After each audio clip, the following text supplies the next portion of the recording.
everybody, Dave Monyhan, Goodson Tools and Supplies, and once again it's time for another episode of Tech Lab Tuesday. Well, today we're going to talk about something that you guys have all been using for years and years, but I've been getting quite a few calls on our tech lines about what's the difference between a flex hone and an ultra finish hone. Well, by the end of this episode, you'll know the difference because I'm going to tell you the difference. I want to first start with the flex hones themselves. They've been around for 150 years. You guys have all been using them, and they're generally an after the hone tool that is being used after you bore and hone. Then we can knock down some burrs and what have you.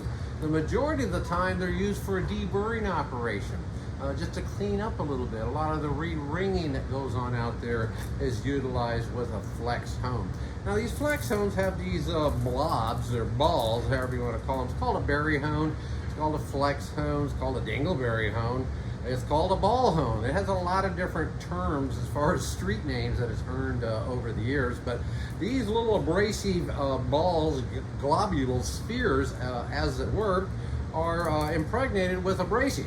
And with proper use of honing oil, we can get the glaze knocked out in a re-ring operation. And this isn't new. You guys have been using these in the machine shop for many, many years. They're generally driven by a pistol grip air drill or battery powered drill or even electric drill, generally hanging right there on the side of your honing machine. They're generally used to knock down the sharp edges after honing, because honing actually creates a ripping and tearing action against the cast iron material. So we use these in cylinder bores, we use them in lifter bores, we use them in cam bores, we use them in crank bores as well. They're used for a variety of different holes in the engine block or cylinder head. And to that result, we also offer a full set for the valve guides. They come in a variety of different dimensions, as you can see here on my table. Valve guides, we start around 6 millimeters, 7. We go to 5/16, 11 32nds, 3/8, and 7/16. Also for the valve guide, we make a diamond valve guide hone. And this is again for flex honing inside of valve guides. It's designed for the same material, it'll just give you longer life. If you're doing a specific dimension day in and day out, I'd recommend the diamond to go ahead and deal with that to give you that extra life all the way through. Diameters, like I said, anywhere from about 4.5 millimeters to 165 millimeters. That's about 11/64 to 6.5 inches. We can go up, we can get these things honking. We've had some that we've sent to some big diesel places and tube manufacturing places in the 24 or even 26-inch diameter. They get very expensive at that level of dimension, but those are available as well. Grits are from 120 grit to 240 grit, 180 grit, and of course one of the most popular is the 320 grit. A couple of things you need to be aware of, and that's on the tip. If you've ever been using your tool for a while, you've lost the box that the Goodson guy shipped it to you in, right here on the end is a color code. And if it's brown, that means it's 20 grit. If it's purple, it's a 40 grit. If it's gray, it's 60 grit. Orange is 80. Silver means 120 grit. So if there's no paint on there at all, or any residual of paint, is probably 120 grit.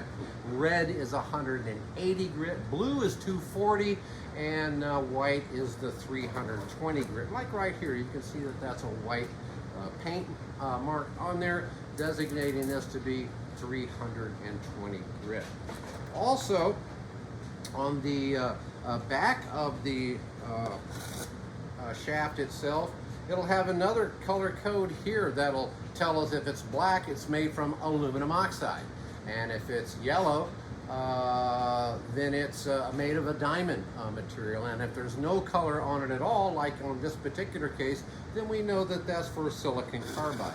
Silicon carbide is for cast iron. Keep that in mind. Silicon carbide is a great material, abrasive material, and it's used for cast iron. And mostly we work on cast iron cylinders.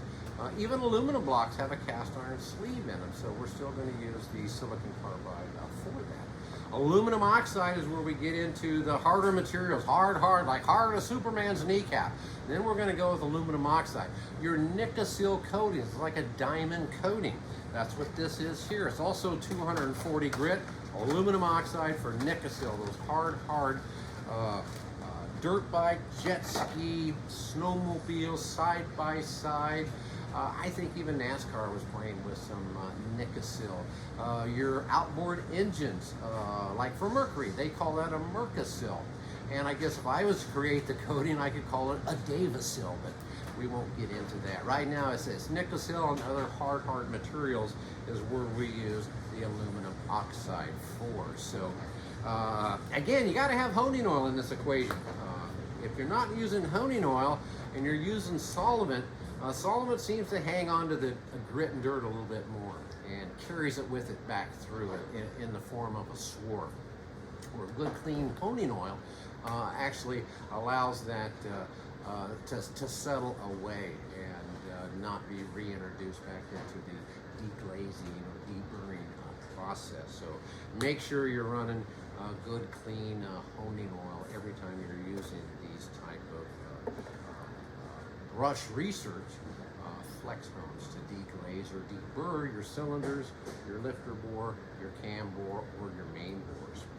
Now, like I said, I was going to tell you what the difference is between a flex hone and an ultra finish hone. Yep, the ultra finish hone also has several names. It's called a plateau hone. It's also called a soft hone. And what this is these are like toothbrush bristles in abrasive. They don't really have a grit rating. And what these things are designed to do, after you've bored the cylinder round and straight, and after you've honed it to the exact size you want it to be for your piston and ring pack that you're going in on that particular engine, then we use the ultra finish soft hone, because we're not trying to enlarge the bore at this particular juncture. What this does is, in that cross hatch pattern, there's grit embedded in there from that ripping and tearing honing process. So the soft hone, or the plateau hone, or the ultra finish hone as it's called, is used after the honing process to go in there again, probably I'm saying 8 to 12 strokes per cylinder. Again, lots of honing oil in the equation.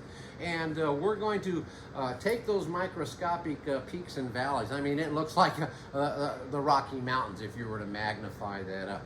And this material in here, in those 8 to 12 strokes per cylinder with good clean honing oil, will actually level those microscopic peaks and valleys. And that'll give your rings packs a little better surface for them to reach out, break into, and then form a seal for the piston in that combustion chamber all the way through. Also keep in mind the ultra finish hones come in a variety of different sizes, and we even use those as well in the lifter bore itself. So different sizes available: the ultra finish hone, the plateau hone, or the soft hone as it's called, for whatever application that you may have as a need in your shop. You'll notice that I leave the brand name Brush Research right on the packaging. We're very proud to be a master distributor for Brush Research.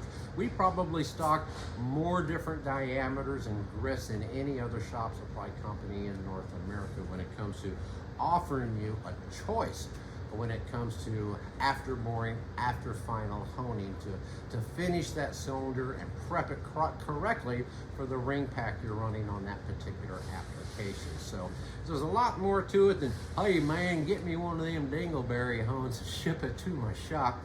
We need to consider the bore diameter, the material that you're going to use it in, what kind of grit should be run, what are we going to use it for, put honing oil in the equation, match it up to the bore, get the right grit, and be sure to call your friends at Goodson Tools and Supplies. You can catch us on the web at goodson.com or call us direct, 1-800 533-8010. Thanks for tuning in. We'll see you next time.